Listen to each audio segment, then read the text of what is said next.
Hello, good morning. How are you? Hope you're good. So today we are doing the morning call as usual. On Monday we have Revota. On Tuesday we have Dr. Sunshine. On Wednesdays we have myself.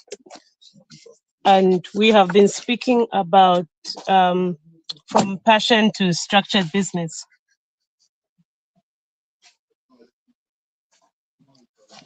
So yes, so for today we are speaking about from passion to structured business and how we get there. So today we're speaking about who market research. So market research speaks about who you are and where you are going. There's no point of doing business if you're not going to understand what your abilities, your creative idea, and what you actually enjoy doing. So what is it that you are doing? Your qualities. Are you computer literate? Are you a good communicator? Are you good? Do you have good telephone manner? Writing abilities? Are you an implementer of ideas? Do you have qualifications in childcare, yoga, business studies?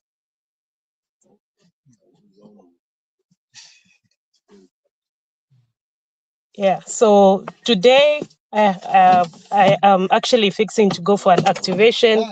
So maybe I can ask to be removed from the video. Then I can just speak to you that way. Thank you.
Okay, so just welcome me back. I'm just arranging, like I said, today I've got an activation at IDC, and it's very exciting because I'm speaking to them about compliance and the importance of compliance, the importance of looking for opportunities, the importance of licensing, franchising, growth.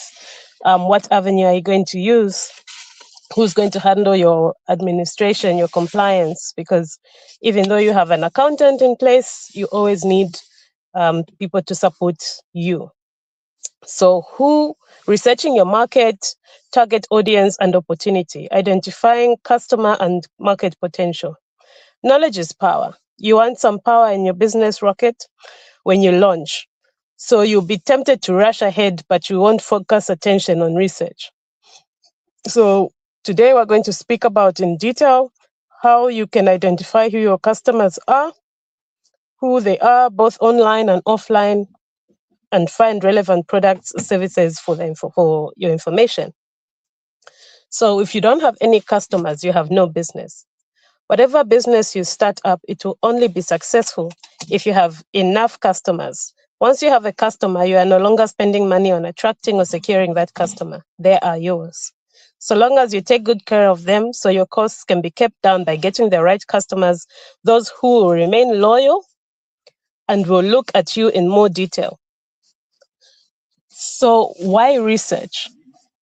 Research helps you to define your product or your service, uncover customer characteristics, determine what customer experiences are, and uncover their spending and buying habits.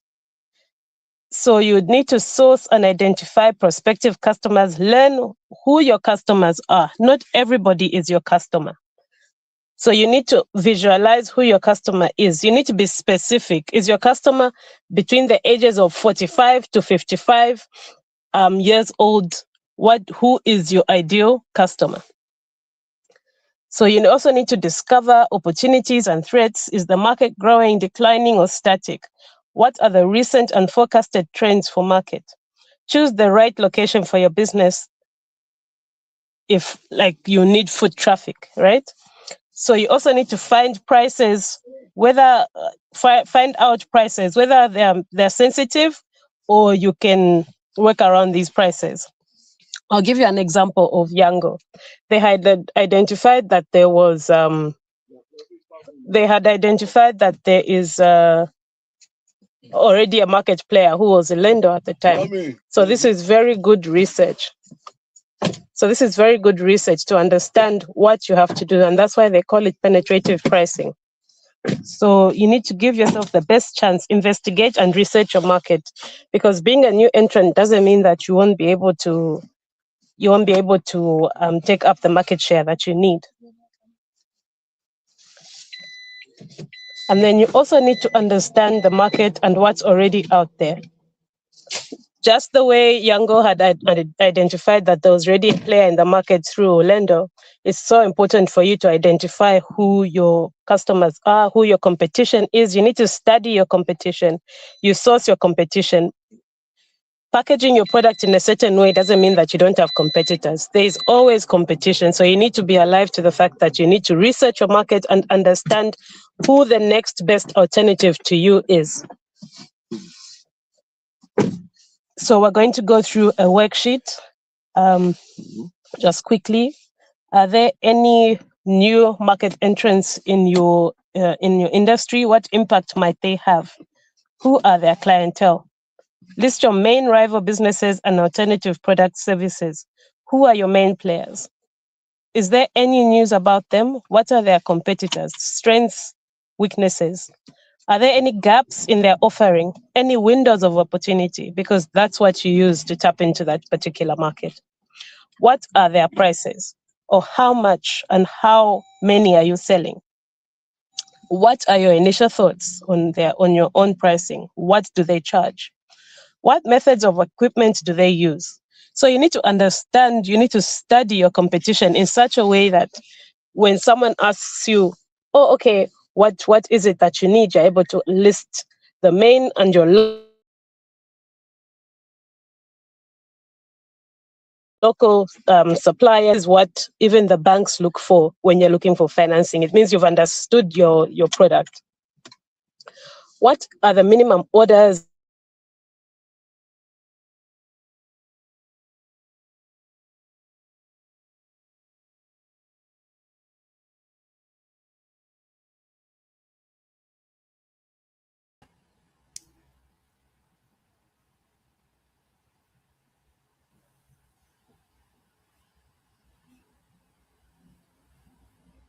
You need to understand what are your systems, your structures for you to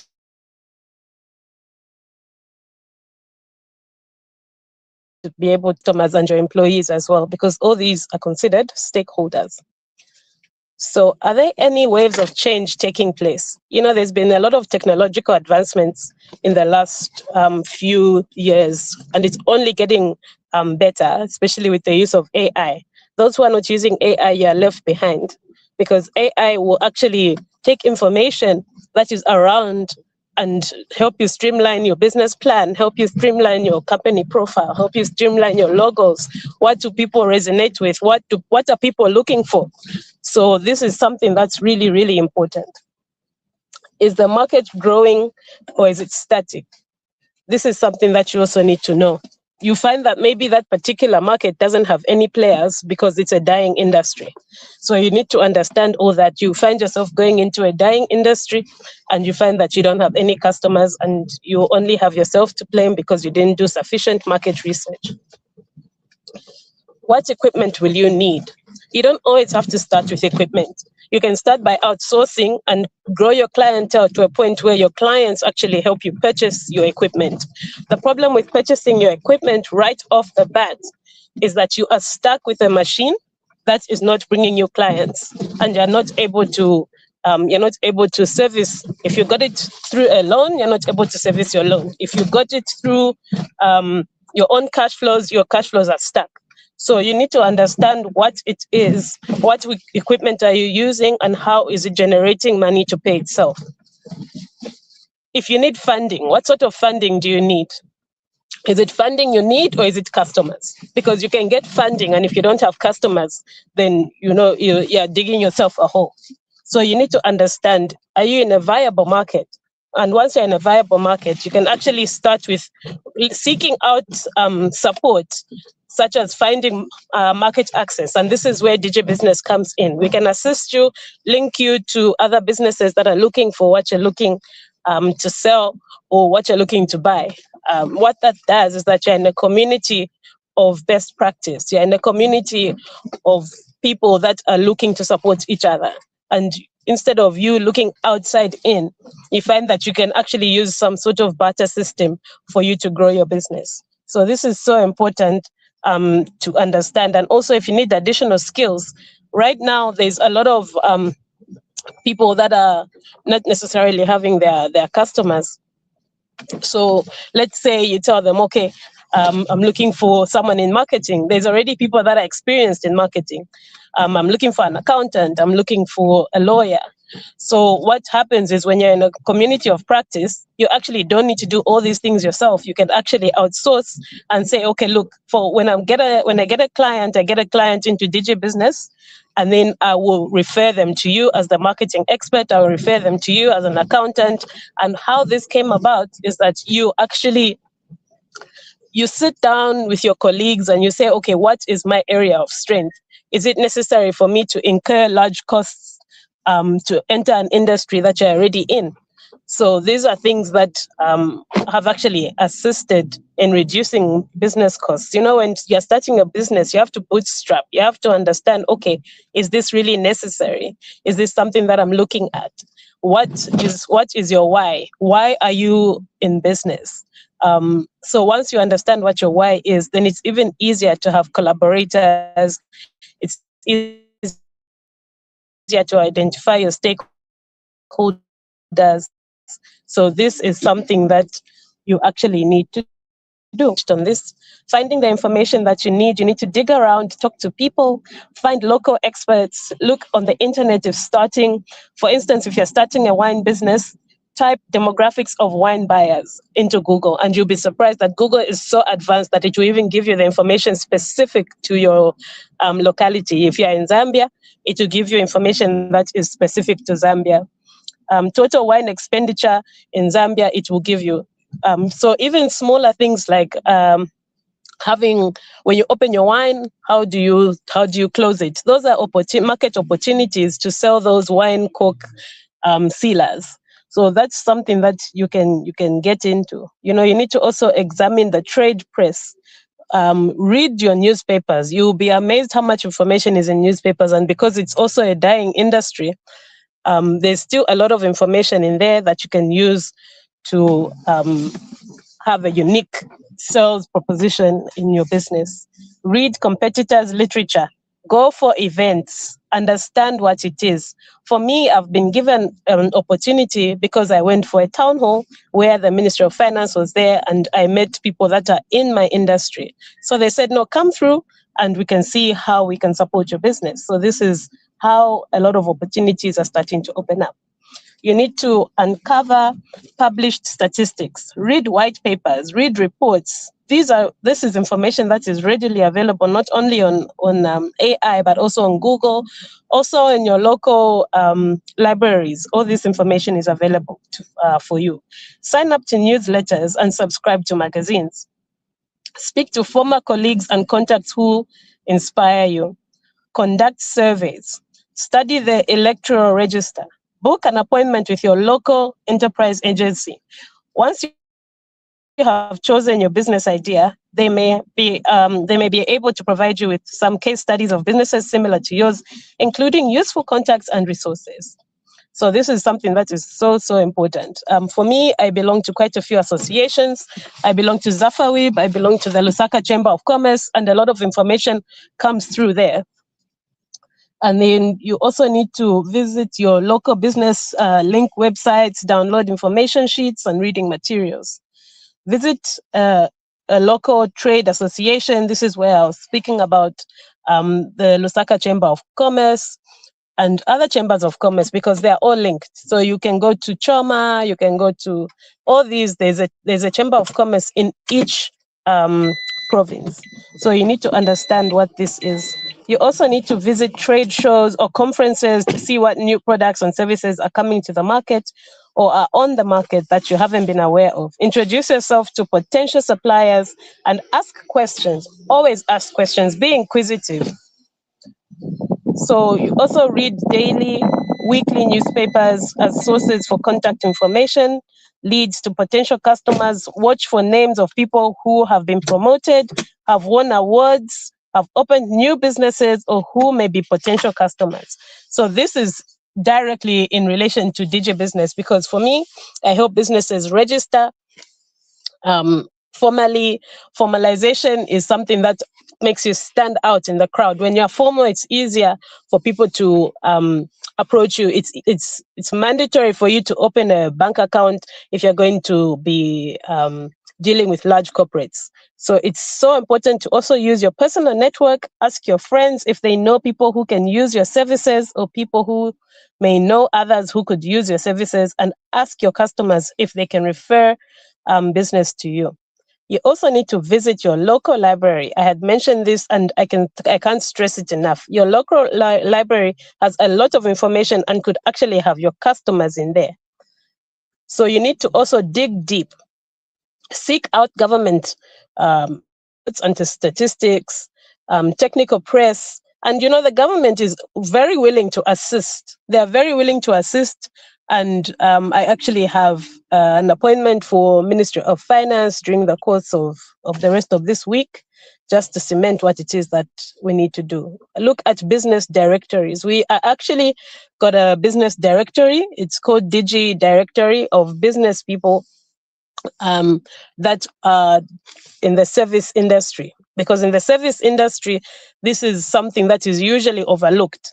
You need a lot of support for you to make it as a consultant. You need to know people. You need to understand what is your unique sales proposition. So you need to, especially if you're in a specialist market, you need to do your research. You need to always make sure that you understand what it is that you're doing. When you don't understand, seek out a mentor in your industry.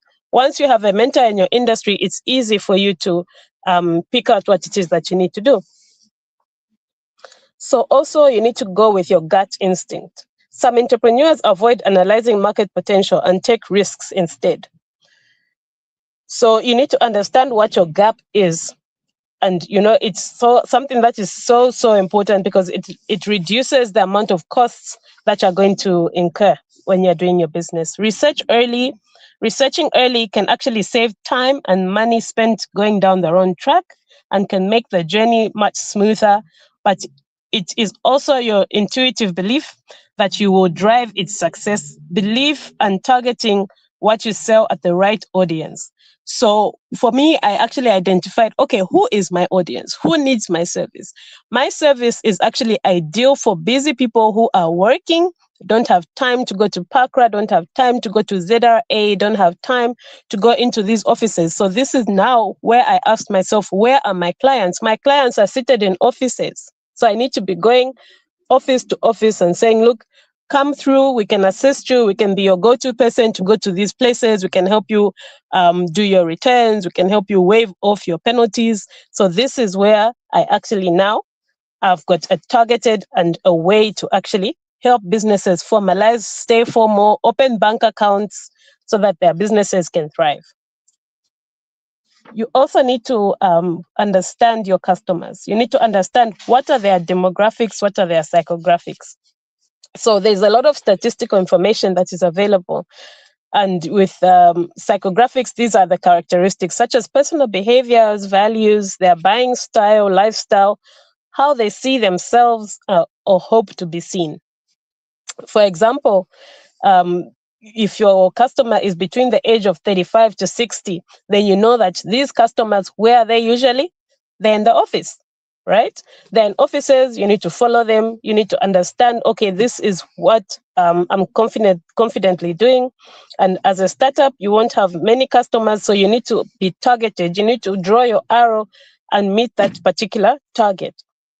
Are your customers affluent city dwellers or penny pinching locals? How old are your best customers? Where do they live? Where do they work? Are they graduates or tradespeople? Single or married? Predominantly male or female? How often does your market buy? Do they buy weekly, annually, impulsively, on birthdays, or weekly? So the goodness with being in compliance is that the customer needs to come back monthly. They need to come back monthly so that their returns are done. When it comes to PACRA, they need to do it annually. So this is something that is so important. Do they act on impulse? Do they compare prices? Do they shop around? Are they skeptics? Are they cautious when shopping, or are they ambitious and status driven? It's important to look at both demographics and psychographics, because one customer might fit a demographic that might be most likely to buy your product, but at a lower cost. So once you understand this, then you'll be able to say, okay, this ideally looks like my customer, but is not my customer because they're not willing to pay my prices. So why do customers buy? It's important to understand why customers buy. What is the factor between why they buy? Those who buy on price, they buy twice. But quality is long remembered after price has been forgotten. Why do people buy products like yours, and why would they buy from you specifically? Is it your turnaround time? Is it your customer experience? Why would they buy from you? How to find out what customers want. Discover your customers, their key ones. You can then focus your efforts on satisfying the ones you've identified. Develop a profile of your customers. Review your market analysis and identify your target market. You need to write a profile of your customer, their needs and problems, wants and desires. Be objective. Being objective and trying to think of your customer and really get into their mindset is the most important tip when it comes to researching the market. Think of him or her as an individual, at individual level, at micro level.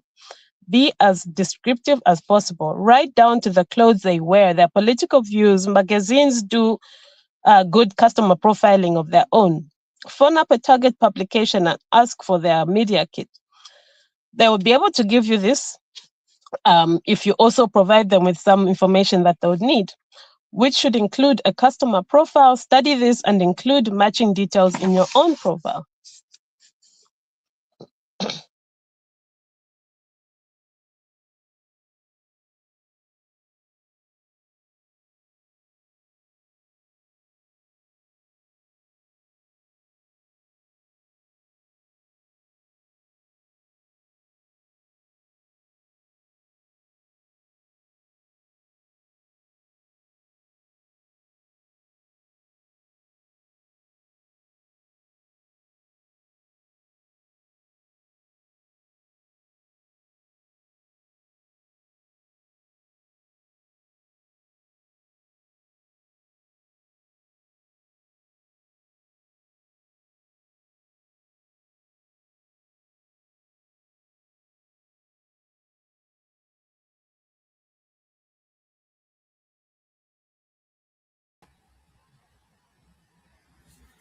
So, what Sampa is trying to say is that we need to make sure we are intentional with our clients, we're intentional with the way we run our businesses, with how we outsource the people that are going to be a part of our business. So even as you are on a venture of opening a new business, it's imperative to take into consideration all the points that she is giving. What's really important also is to understand your why. The moment you don't understand your why, it becomes very difficult for you to do anything. As long as you are working from a place of not knowing, a place of less research, a place of just getting up and outsourcing for the money, that will frustrate you. But if you take so much time to understand your why, the reason why you're starting the business, you understand the market, you understand the kind of a service that you'll be providing, it will be very easy for you to do all the things that you need to do. So our go-to and takeaway from today is we really need to analyze and use our findings. We have to do our research. We have to know how to combine who and where, know who our clients are, where to find our clients, and know who our customer is and where to find them. We can always work around something that will meet their needs. We also need to focus on marketing on what matters. You just don't have to get up and market things for the sake of it, but you have to market what is really important. And also, you can create offers that can meet your client needs. As long as you're able to create offers that are meeting your client needs, at the end of the day, it will be very easy for you to have your sales. So, Sampa, are we back? Sampa, are we back? Okay, so not yet. So it's only in about 4 minutes, and I'm just going to do a quick recap on her behalf so that I can close down. I'm pretty sure she's at a place where she can access network. However, today, what she was trying to communicate to all of us is basically we need to identify who our ideal client is. Like we earlier said, first and foremost, even before identifying who our client is, we need to know our why, and we need to understand who our client is, where to find them, what is the target market. So you need to identify where to find your clients. She earlier mentioned that you can use Google. You go on Google, find out, once you just key in what service you are selling, everything will be out there for you to follow. So this is something that you can do. You can use surveys. You can also observe. It doesn't hurt to just go out there and just be observant. What are their behaviors, so that you get to understand, even when you are tailor making a service, you understand their behaviors, you understand where they are found, you understand what really speaks, you understand the gap that is there. So also you can use social media research. Go on social media. Our day and age has a lot of information on the internet. You can just go there and find what you need to do. Also, you have to apply your findings to grow your business smarter. So, whatever you find is not information that you just keep and forget. This is information that you pick up and you use that information to grow your business. Remember, in MCP, we are always told that we need to set smarter goals. So, once you set a smarter goal, it will be very easy for you to even be able to follow through and do the things that you are supposed to do. Because why? You know that your goal is something that you are looking to. It's something that is specific. It's something that is measurable. It's something that's attainable. You're taking action. It's something that is realistic, and you know that you are timely bound, you know that you are excited about it, and you know that you will return and you will get the end result. So thank you very much for taking this time to be with us. Thank you on behalf of Sampa. It could have been a network glitch, but we really appreciate your commitment, and we are looking forward to seeing you even next week. We are going to still have another exciting topic. Sampa has started this topic about compliance. So if you need any compliance services, please do get in touch with her. You can call her. DigiBusiness will be there to help you, especially if you have a very busy business. There's no need for you not to be able to be compliant because you're not able to go and do your statutory returns. She's there to do it for you. So this is a time where you can go to her, link up with her, have a conversation with her, and she'll be able to guide you in ways that you can never imagine. And also, it's also a load off for people that are busy. People that always have something to do. You can't juggle yourself between two places. So Sampa and DigiBusiness is there to help you. It's there to ease your pressure. Also, if you're looking to open a company as well and you don't know how to go on about it, DigiBusiness is here to help you meet those needs. So you can contact them so that they're able to help you. Staying compliant is imperative. In Zambia, once you're compliant, it trickles down to everything else. You're able to access your loans, you're able to access certain services, you are able to do the things that you're supposed to do just just by being compliant. So I urge all of you on this call and those that will come and listen to it later, it's important that you ensure that your businesses are correctly set for your own success. So thank you very much for spending time with us on this call. Until next week, it is bye-bye for now.